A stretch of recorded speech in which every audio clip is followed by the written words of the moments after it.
Shoe 17 says, how do you try to stop liking someone you think is everything you prayed for, but they are working on themselves on this season?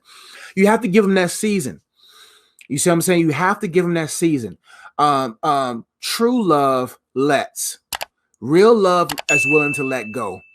When you know for a reason, if you know for a fact that if I stifle this season in their life, if I try to invade this season of their life, then I have to realize that I'm selfish.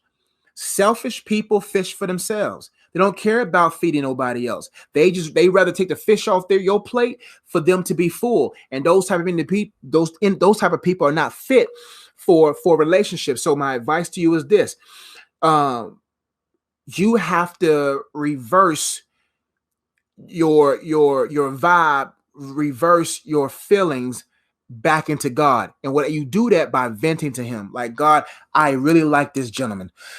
I really like him. And right now I feel like I want him now. And then God will deal with that and deal with those things in your heart and show you possibly that you're dealing with idolatry, or you idolizing the idea of that person. And then you're going to be waiting like this.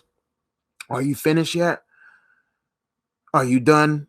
Are you ready? But you didn't ready yourself. Don't wait till someone gets ready. You get ready. And you don't get ready for them. You just get ready for whatever God has for you. And most people are waiting for someone else to be available, but they're not ready. And then all of a sudden, when that person comes in, you have all these pent up emotions that bear hugs them, and they feel overwhelmed because you was waiting for this monumentous moment of them being ready to be your boo, to be ready to be your man. Then all of a sudden, when they come, all of a sudden you got all this pent up emotion, but that emotion hasn't subsided because you didn't give it to the right person, who is God, that will let you know mentally not to get so caught up in fantasy world in your mind, to get caught up in such idolatrous fantasy that you forget to put real discipline in the friction of life and putting work in your own self, that when that person does come, God is so enough for you that you're not desperate for them. That's why it's important for you to understand why God is enough. Because when God is enough, you don't care about what another person's doing. If that person's it, great. Because what if he ain't the one and you've been waiting?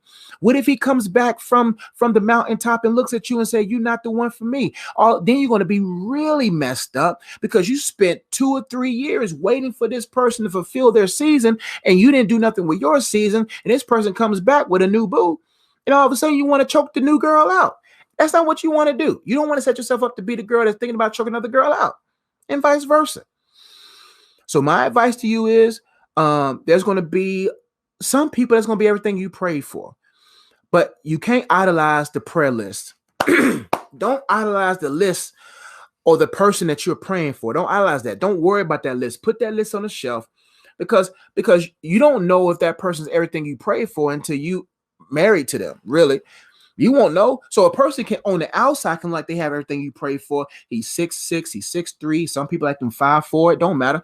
He's this shade. He got everything I prayed for. You don't know what a person's really like until you see them, and you can't go nowhere, and you live with them. It's that simple. So don't set yourself up to be emotionally pent up, that when that person comes, you emotionally overwhelm them, or you find yourself emotionally distraught because that man comes back and says to you that you're not who he's been prepared for, but you didn't prepare yourself. Focus on God, and dilute those feelings with reality. Sometimes you just got to just take the elevator down from fantasy world down to reality, come out and realize, you know what? I got a lot of work to do in my own life. I love y'all. I got to go.